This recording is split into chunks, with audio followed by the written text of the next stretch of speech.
to all the data that will be shared transparently through the FDA reviews with its advisory committee of the Pfizer vaccine, as Mr. Secretary said, on December 10th, and of the Moderna vaccine more or less a week later. And hopefully these vaccines will become available. The AstraZeneca phase 3 trial had also more intriguing data in that a certain particular schedule of immunization in terms of dosage has yielded an efficacy that was somewhat less, 62%. And when the two combined together, an average of about 70% protection has been achieved. These observations and data were generated from clinical trials run in the UK and in Brazil. We have a phase 3 trial running here in the US. It has already recruited more than 11,000 subjects into it. Unfortunately, the pandemic in the US is progressing so fast that it is very likely that this trial, not long from now, may have enough evidence generated within it to assess the efficacy of the vaccines as administered here. We are, of course, also reviewing in depth with the AstraZeneca and Oxford teams all the specifics of the data generated to understand what difference there is between the schedule that gives a 62% efficacy and one that gives 90% efficacy. On the therapeutic side, I'd like to also add one element of information to the information that Mr. Secretary gave, which is an important one, I think, in the sense that Merck, a large US pharmaceutical company, has acquired a small biotech company called OncoImmune that we have identified about 7-8 weeks ago as holding data with a particular program in their portfolio that are really impressive in that in the interim analysis of their phase 3 trial that was ongoing, they had over 50% relative reduction in the risk of mortality in patients that had severe hospitalized but not yet intubated condition with COVID-19. This acquisition is something that we have participated to make happen in connecting the company, the small company that has 10 people working in it, with Merck as a mean to help accelerate the development of this therapeutic, important therapeutic for US patients. And finally, the last point I'd like to make is to invite as many volunteers as possible to please come and participate into the vaccine trials if you are healthy, and particularly if you correspond to the at-risk populations over the age of 65 with comorbidities, or if you are parts of the rich diversity of populations in the United States. It is through your generous participation in clinical trials that we are able to generate and understand the performance of our vaccines and help us make them available faster and better for all of you. Thank you. I'll pass on now to General Perna for a brief update. Thanks, Dr. Slaoui, and of course, Mr. Secretary, thanks for the opportunity to be a part of this. So good morning, everybody. Want to say thanks for participation. As both my Secretary and Dr. Slaoui said, it's really just important that we're able to get the message out on a routine basis.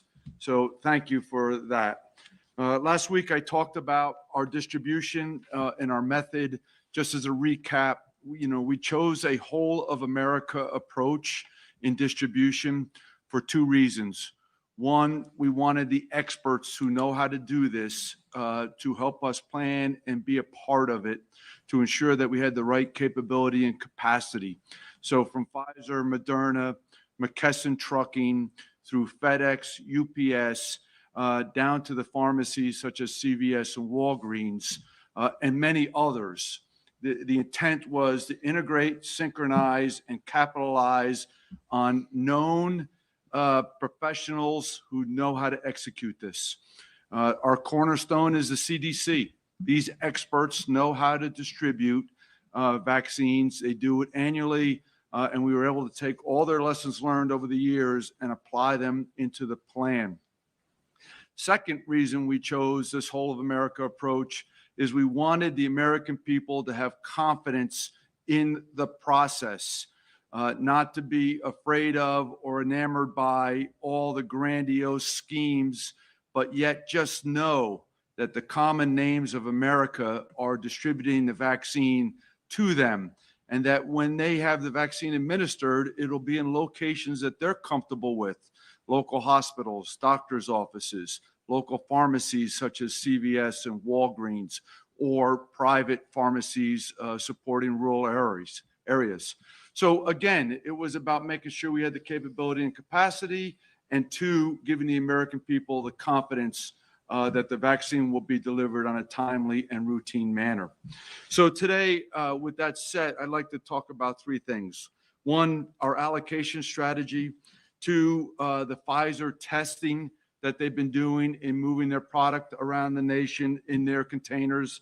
And then three, how are we actually managing ultra cold storage? I think 3 points to highlight that would help you see the specificity of the things we're doing. So first, allocation numbers went to the 64 jurisdictions and 5 federal agencies last Friday. And in fact, we hit the button at 11:35 p.m. or 23:35 military time. And that information went out to all the jurisdictions and 5 agencies through Tiberius. Each received their allocation of the vaccine so that they can plan and figure out where they want the vaccine to be distributed to. As a reminder, we are able to distribute the vaccine to any location in any jurisdiction that has been enrolled as a provider. We are not constrained by numbers. It could be 1, it could be 1,000 or beyond. As long as they are a enrolled provider and the state approves them and they have the minimum requirement of the vaccine, which is 975 doses by Pfizer and 100 doses by Moderna, we collectively, with this whole of America approach, can deliver anywhere in America to that end. Second, we have maintained a minimum safety stock, but only to assess the initial distribution of the vaccine to ensure that everybody understands the process, understands the clarity of requirements for ultra cold storage, and understands how to utilize and administer the vaccine. But once we are confident that the jurisdictions are confident, then we will release the safety stock to ensure maximum use in the country. We have provided, and we are working with each of the administration or jurisdictions right now, methods to plan and then figure out allocation within the states through the system we call Tiberius. We've been working with the jurisdictions for quite some time now, partnered at the CDC level on how to run scenarios to actually determine where they put their allocation of vaccine to the best advantage in following FDA, EUA guidance, as well as CDC, ACIP guidance. This way that leadership of the state has the maximum capability and capacity to plan, look through different scenarios, and then make a final decision to best impact the people of the United States. Really powerful system to help us lead our way through execution and not react. We will be sending, after we send the initial push of the vaccine here, pending EUA, then we'll be on a steady drumbeat of sending allocations to the jurisdictions every week. Right? We'll allocate vaccines. Jurisdictions will be allowed to go in 24/7 and order and distribute the vaccine to where they want it. And then the following day, we'll be able to get it to the locations that they designate. Really hard work, great collaboration with both HHS, Department of Defense, and industry to get this right. But I'm very, very confident that we have a solid plan and that we have the ability to observe, watch, monitor, adjust to meet the requirements as been specified through the states. So very difficult challenge. We're working on this constantly. We work rehearsals of different scenarios to make sure we're capturing all the nuances of the delivery, but each and every week we get stronger. It's not lost to anybody listening. We're 1 week closer to distributing the vaccine. We're 1 week closer to refining to the exactness that we need to have to do this, and I'm very confident in that process. So the second thing I'd like to talk to you about is the Pfizer-initiated tests. Really remarkable. You know, we do this all the time in the Department of Defense. It's one of our strengths. We know how to plan. We know how to rehearse. I was equally excited to watch Pfizer and Moderna go through similar processes to make sure that their product is right to begin with, but most importantly, we can get it where it needs to be when it's time to get it out to the American people. Pfizer is really implementing a very aggressive approach to figuring out how to get their product out to the administration sites as designated by the states. They're running dry rehearsals, as we like to call it in DOD. This way, they run through the actual process of registering product through a jurisdiction. Then they deliver the product.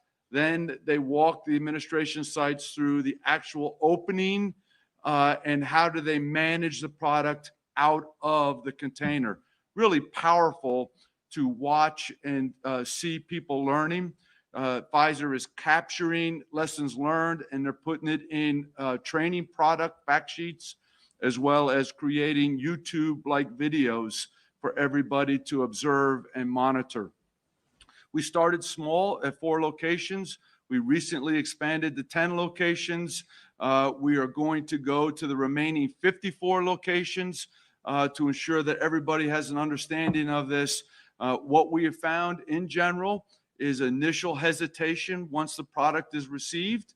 But as Pfizer has walked the administration sites through the execution, we see growing confidence in everybody that's using it. And that has been the story throughout every rehearsal so far. Again, we have to walk through everybody to make sure everybody's confident in it. But I think I personally have gone through the process. I've actually put my hands in the box. I pulled trays out. I've watched and I've timed myself in execution. It is a very, very doable process. Our professionals, both medical, at the medical level and then at the pharmacy level, are very well versed on how to do this. It is not the first time. And I feel the confidence in the reinforcement through our rehearsals, our training products, and then actual execution will create a steady level of confidence for the final full and complete administration of the vaccine.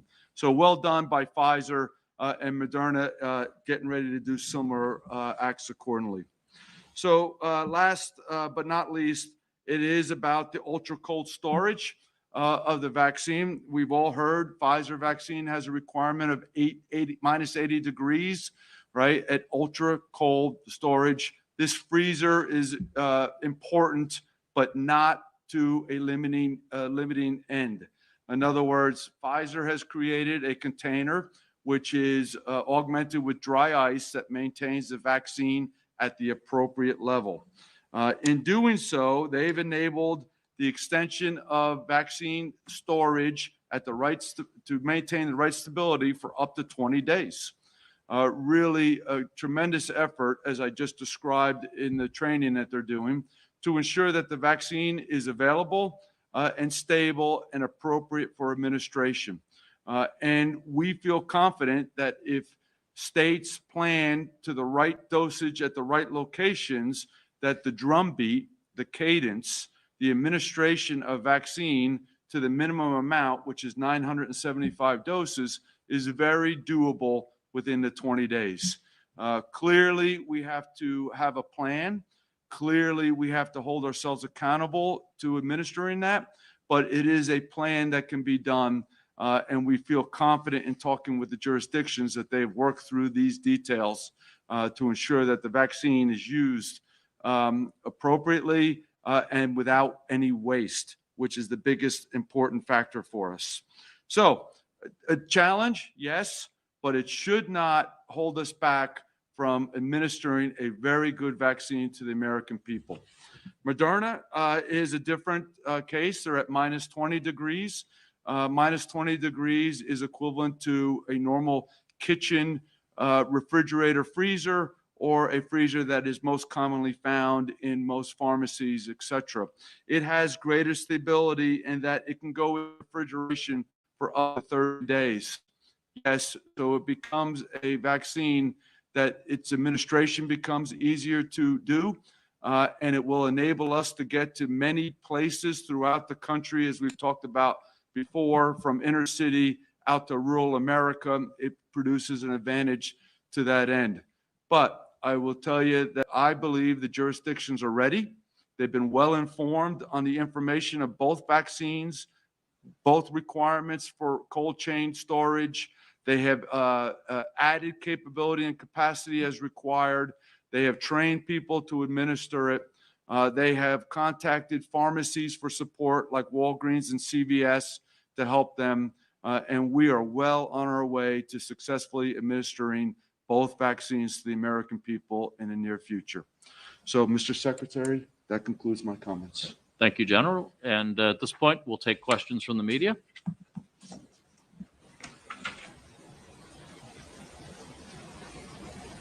Session. As a reminder, this call is recorded. If you would like to ask a question, please press *1 from your phone, unmute your line, and speak your name clearly when prompted. Your name is needed to introduce the question. Please limit to one question so we can try to address all questions today. If you would like to withdraw your question, please press *2. Again, if you would like to ask a question, please press *1. One moment, please, as we wait for any questions. Our first question will come from Helen Branswell. Helen, your line is open. Thanks very much.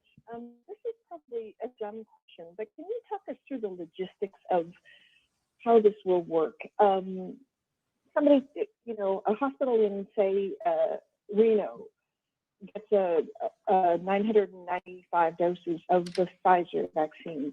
Are they meant to then try to vaccinate 995 healthcare workers as quickly as they can, or are they supposed to reserve half of that tranche so that they can give that group of people their second vaccine later? If not, how can they be assured that they're going to be in the right place in the line to get the second dose when those people need their second dose? Okay, so what we're working with is the states have really worked their micro plans on the final distribution, and that's what they're actually putting into place over the next 2 weeks in preparation for EUA. And they're specifying, they've identified amounts of providers. Providers can be everywhere from local hospitals, doctors' offices, pharmacies, etc. As long as they're enrolled, we can distribute to them. In their plans and with their identified priorities, they will specify how they want to administer the vaccine. So in your example, let's say one tray from Pfizer vaccine goes to a hospital. It has 975 doses in the tray. Vials can be taken out of the tray, right, every single day and brought down to room temperature for administered. It's not a requirement to do all 975 in one day or 1 week. They have, as I talked about, up to 20 days to really administer those 975 doses to ensure that they can get the right people in the right places at the right time. Currently, right now, our plan is to initially distribute the first dose vaccines to the states, and then on a second delivery at 21 days for Pfizer and 28 days for Moderna, the states will receive the vaccine for the second dose. There is methods from very simple, here's your card, come back on this day for your second dose, to very elaborate automated plans at both the state and national level to ensure reminders are sent and the vaccine is available for the persons. We are continually to assess the manufacturing of the vaccine, and we think that once we have a really steady, confident cadence in manufacturing in the very near future, there's potential to just vaccinate at maximum allocation because we have confidence that the second dose will be available accordingly. We're just starting this way initially to ensure that everybody understands the process and we can be accounted for. Thank you. Next question, please. The next question is from Zach Brennan, Politico. Hi, thanks for taking the question. So can you We talk a can't little hear. bit about the timing with the ACIP recommendation after a possible EUA? Will states be able to adjust where the first round of doses will go based on the ACIP recommendations, even if you're shipping, within 24 hours after the EUA? Yep. So, Zach, I think it's important to understand the nature of ACIP's role. This is for other members of the media. This is the Advisory Committee on Immunization Practices, which is an advisory committee set up under statute that's used by CDC Connected, usually the Vaccine for Children's program. The ACIP has, of course, a very important role in that when they make a recommendation for a group to be vaccinated, that they say essentially that the efficacy outweighs safety risk for vaccination and they recommend vaccination, that triggers various reimbursement mechanisms in our system once there's an ACIP recommendation. As we have with the National Academies of Science, we've worked with the Advisory Committee on Immunization Practices in addition to their statutory obligation on that binary recommendation to vaccinate. We've also sought any insight, input, et cetera, around when dealing with a scarce quantity vaccine, which groups, which cohorts to prioritize. At the end of the day, that is a decision, though, of the U.S. government to make, which is where to recommend the prioritization.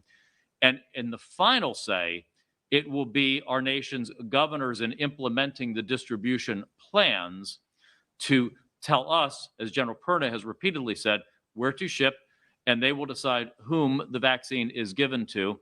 We hope that our recommendations will carry weight with them, but at the end of the day, they will make that decision. And so we are not dependent on any delay for ACIP in terms of helping to advise states on that prioritization. We received some information just yesterday from ACIP. We had received the National Academy's input previously, which is still going through some public comment with them. But we will work, we are working expeditiously to formulate our recommended prioritization for vaccine distribution based on where we can secure the maximum effect under whatever the current epidemiological circumstances are in the United States at that time. Thank you. Next question, please. The next question is from John Cone. John, your line is open. Thanks so much. The company has been less than transparent about how the half dose occurred, and I'm wondering whether they explained to you what happened, and also whether you have plans to switch to half dose as the prime for the Astrazeneca Oxford trial.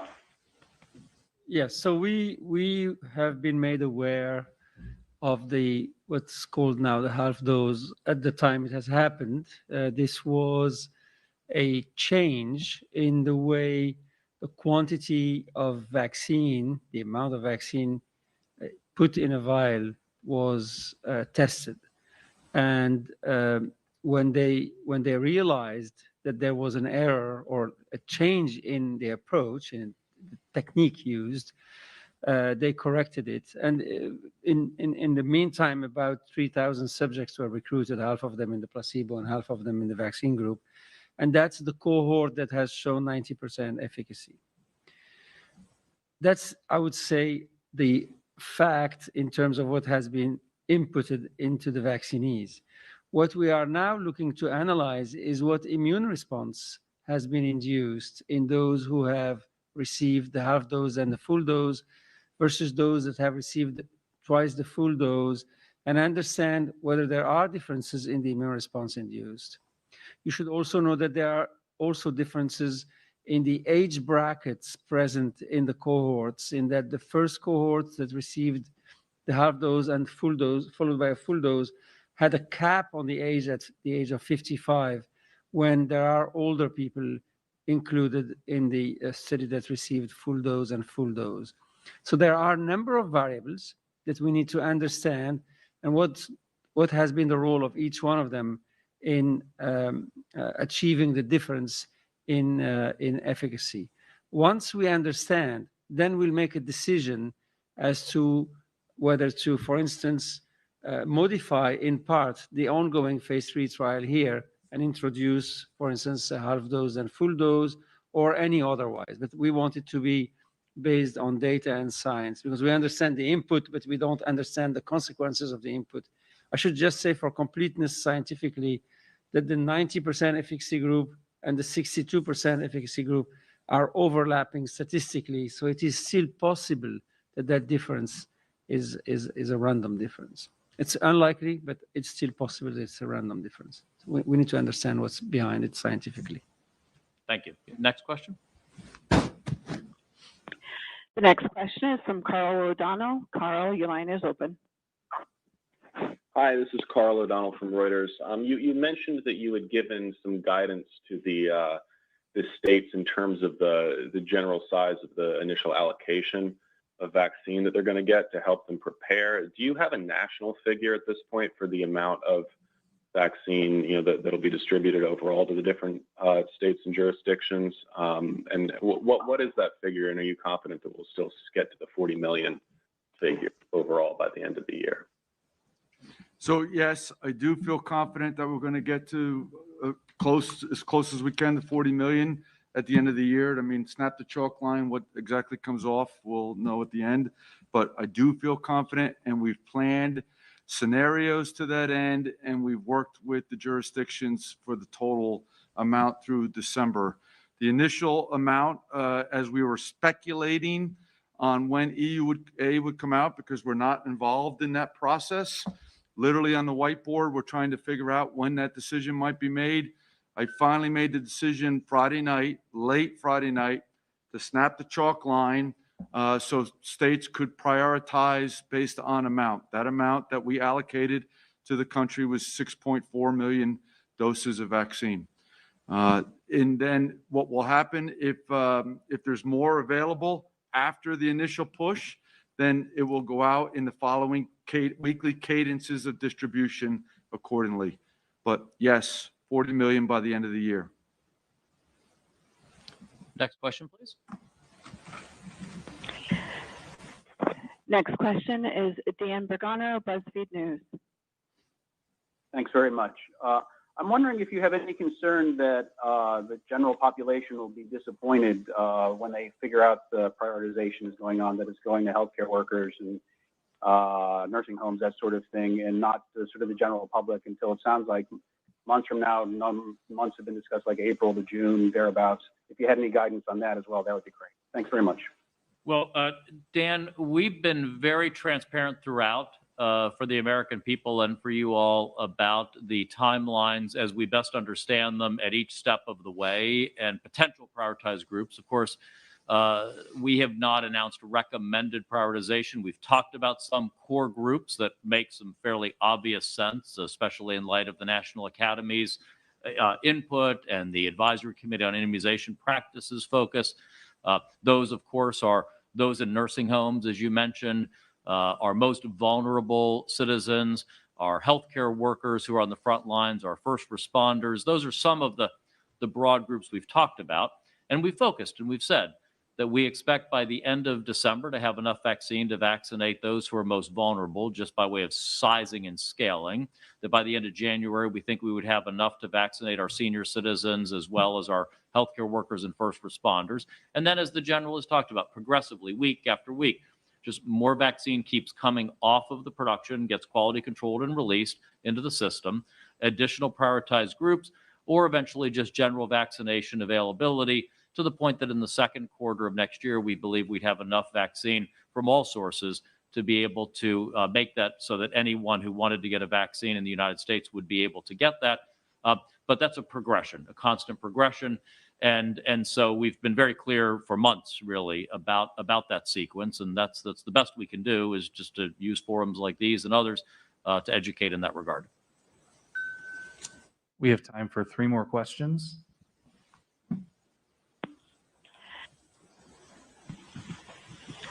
The next question comes from Tom Howell, Washington Times. Hi, thanks for doing the call. This question is probably for the secretary. Earlier in the year, there were some polls that showed some people were leery of taking a vaccine. Some of that was tied to campaign timelines. Now that the election is over, and now that some data is coming in that shows these shots are quite effective, how confident are you that people will be eager to go take up the vaccine? And what are you doing to ensure, to alleviate any skepticism, especially among minority populations? Thank you. Yeah, thank you very much, Tom. Excellent question. You're right. We saw ever increasing numbers of potential vaccine hesitancy in previous months. Unfortunately, there was a lot of rhetoric out there that was not helpful in terms of inspiring confidence in the process. The president and I have been clear that politics would play no role in the development, the manufacture, the distribution, or approval of a vaccine. I think the proof is in the pudding there, that we have all of these various checks on independence in the system. I've talked about 5 separate checks. The Data and Safety Monitoring Board that determines even if the drug company gets to see data. The drug company's own ethical checks, where they determine if they even find the data to meet their ethical standards to submit for approval. The fact that the FDA has laid out both final biologic license as well as EUA guidance on what standards they would hold a vaccine applicant to. The fact that the FDA would hold a public advisory process with their Vaccine Advisory Committee that is an independent, transparent public process. They've already announced on Friday that December 10th will be the date for the Pfizer Advisory Committee. And then finally, the fact that FDA career scientists, career leaders will make the ultimate call on whether a vaccine meets FDA's data, scientific, evidentiary, and legal standards for authorization or eventual approval. We have seen, since the Pfizer and Moderna data have come out with such exceptional results, and of course, with the passing of the election, we have seen in public polling increases in vaccine acceptance among people. We obviously remain concerned, especially in various underserved communities, about any issues of vaccine hesitancy. The CDC, our Assistant Secretary for Public Affairs, as well as all of our public health leaders are working on a public service announcement campaign that would work to educate the broad population regarding the need to be vaccinated, the safety of the vaccine, the efficacy of the vaccine, the importance of getting vaccinated if you're in one of the target prioritized groups. And we'll keep doing that. And I think progressively, as more and more people get vaccinated over time, the prioritized groups moving forward, eventually to general vaccination, hopefully there's a positive experience for individuals, and that by word of mouth, in addition, of course, to all of the education efforts, we continue to reduce vaccine hesitancy and continue to increase support among people to get vaccinated. I've told you, I certainly will have complete confidence in the process, and I will get myself vaccinated as soon as I will be allowed to be vaccinated to demonstrate to the American people my complete confidence in the independence and integrity of the process and the quality of any vaccine that I would make available to the American people. Next question.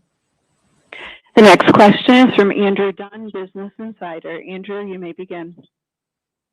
Thank you. I was wondering, what do you see as to put it simply, the ultimate responsibility of states in the distribution process? Can you go over clearly what jurisdictional public health leaders will need to do as part of the campaign? And have you heard from any states or regions about a need for additional funding to actually make that happen at the state level? Yeah, thanks. I'll start and I'll ask General Perna to add to it. This is obviously, as we talked about in our last call, there are 2 types of partnerships here that are involved. The first is the public-private partnership of what we're trying to do to really leverage the systems around vaccine distribution in the United States that are well-rehearsed and that work. We want to make the experience for people as close to the flu vaccination experience as possible in terms of meeting them where they are. The second is a federal-state partnership, very tight linkage between us. We have gotten the vaccine. We are paying for the vaccine. We are paying for the distribution of the vaccine. We have secured the kits that go with vaccination. That's the needles, the syringes, the diluent, the last mile dry ice, etc., to marry that up with the vaccine. We have the data systems for distributing the vaccine as well as for accounting for the immunization of individuals, the tracking of individuals to ensure they get a second dose of the same vaccine. What is the role of the states? Of course, the governors will determine distribution within their states, prioritization within their states, where to ship to. As the general has said, we can ship to one site or 1,000 sites in a state, depending on the governor, as long as they're enrolled in the system. And the governor tells us what he or she would like us to do.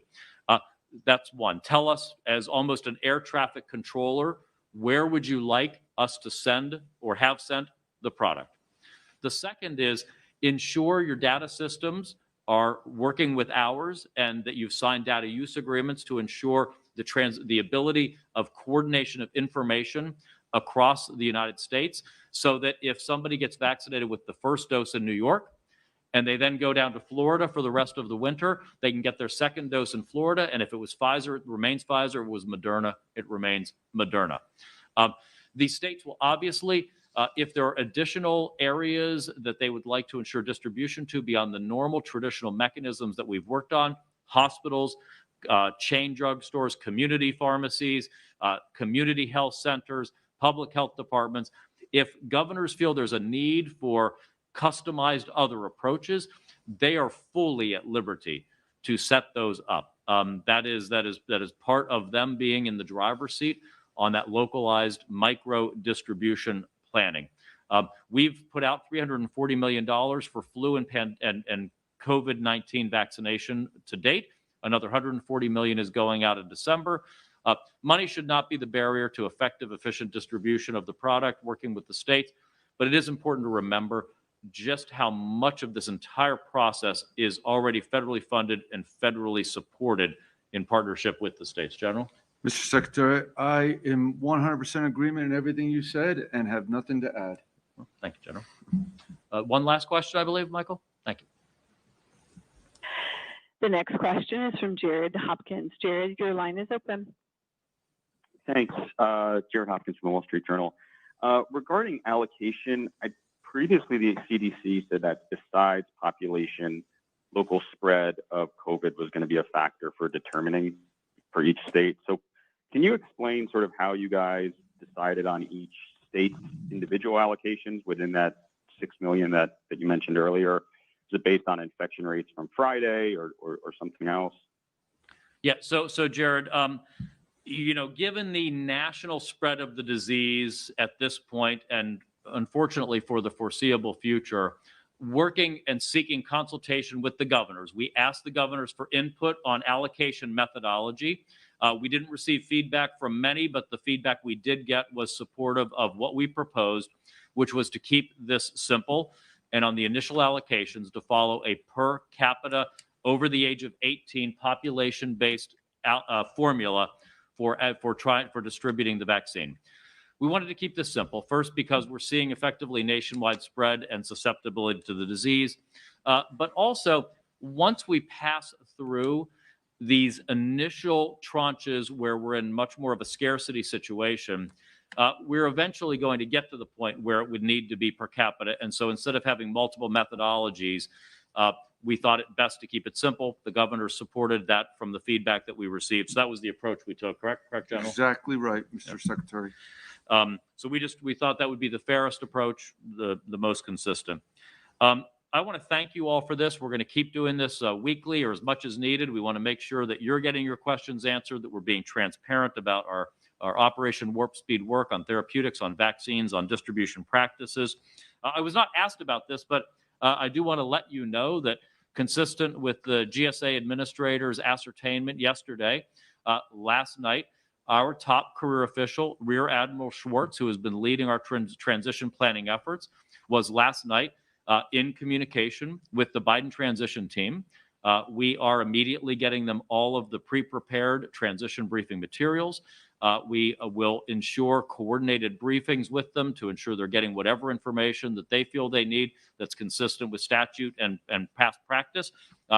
I have reiterated, as I've said publicly to you all, I've reiterated to Admiral Schwartz, my firm commitment that transition, planning, and execution will be professional, cooperative, and collaborative in the best spirit of looking out for the health and well-being of the American people, and in particular, saving lives through this COVID-19 pandemic.